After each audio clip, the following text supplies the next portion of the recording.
আর একটা কথা আমি আপনাদেরকে বলি, ডক্টর সাখাওয়াত হোসেন, ব্রিগেডিয়ার সাখাওয়াত হোসেন সাহেব চট্টগ্রাম বন্দরের উপদেষ্টা, আপনি দুর্নীতি মুক্ত নন।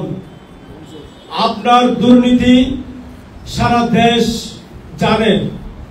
সুতরাং আপনি চট্টগ্রাম বন্দরে এসে চট্টগ্রাম বন্দরের কর্মচারীদেরকে হুমকি ধমকি দিয়ে যাবেন, এই অবস্থা যদি চলতে থাকে তাহলে আমরা অতি দ্রুত আপনাকে চট্টগ্রাম বন্দরে অবাঞ্ছিত ঘোষণা করব। আপনি চট্টগ্রাম বন্দরের কর্মকর্তা কর্মচারীদেরকে কথা বলতে সম্মানের সাথে কথা বলবেন, কারণ আপনি একটা দুর্নীতিবাজ। মাথা নিচু করে কথা বলবেন। আমি সরকারকে অনুরোধ জানাবো, চট্টগ্রাম বন্দরের নৌ পরিবহন মন্ত্রণালয় থেকে ব্রিগেডিয়ার সাখাওয়াতকে সরিয়ে দিয়ে নতুন একজন নৌ উপদেষ্টা সেখানে নিয়োগ দেওয়া হোক, কারণ তিনি এখানে লোভে পড়ে গেছেন।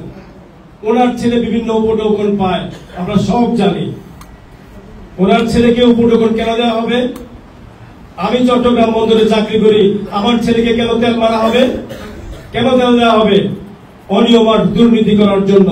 সুতরাং আমরা কোন অবস্থাতে কোন দুর্নীতিবাজকে চট্টগ্রাম বন্দরের মন্ত্রণালয়ের দায়িত্বে দেখতে চাই না। উনি আজকে এখানে এসে একটি বাহিনীকে চট্টগ্রাম বন্দর পরিচালনার দায়িত্ব দিয়ে গেছেন, অথচ পত্র পত্রিকাতে আপনারা কি দেখলেন? আমরা নিজেরা চালাবো। সুতরাং আমি আজকের এই সভা থেকে হুঁশিয়ারি উচ্চারণ করতে চাই, কোন অবস্থাতেই চট্টগ্রাম বন্দরকে কোন বাহিনী কোন প্রতিষ্ঠানকে অবৈধভাবে পরিচালনা করার সুযোগ দেওয়া থেকে বিরত থাকুন। অন্যথায় চট্টগ্রাম বন্দর ফুসে উঠলে, কর্মচারীরা ফুসে উঠলে তার দায় দায়িত্ব আপনাদেরকে নিতে হবে। প্রিয় ভাইয়েরা আমার, আমাদের কর্মকর্তাদের জন্য আপনারা আবাসিক প্রকল্প গ্রহণ করেছেন, ভালো, এটা খুব ভালো সিদ্ধান্ত। আমরা এই সিদ্ধান্তকে স্বাগত জানাই। আমরা চাই চট্টগ্রাম বন্দরের কর্মচারীদের জন্য আবাসিক প্রকল্প গ্রহণ করা হোক। এটা আমরা যখন সিবিএতে ছিলাম তখন হালদার চর, নাজির চরে আবাসিক প্রকল্প করার কথা ছিল। ওই সময়কার সরকার বেশি দিন থাকে নাই বিধায় সেই প্রকল্প বাস্তবায়িত হয় নাই।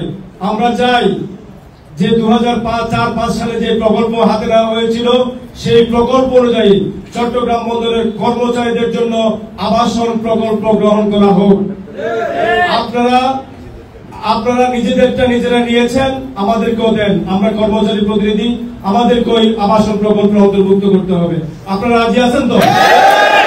সুতরাং আমি সর্বোপরি সকল বিভাগের কর্মচারী যারা এখানে উপস্থিত হয়েছেন তাদের কাছে আমি সশ্রদ্ধ কৃতজ্ঞতা প্রকাশ করছি। আমাদের আজকের এই আয়োজন খুব স্বল্প সময় জড়িত হয়েছিল। আমি আরেকটা কথা বলি, আগামী কয়েকদিনের মধ্যেই আমাদের প্রিয় নেতা জননেতা এরশাদুল্লাহ, জনাব ইসলামুল খসরুর নেতৃত্বে এখানে একটি শ্রমিক সমাবেশ হবে ইনশাআল্লাহ। সেই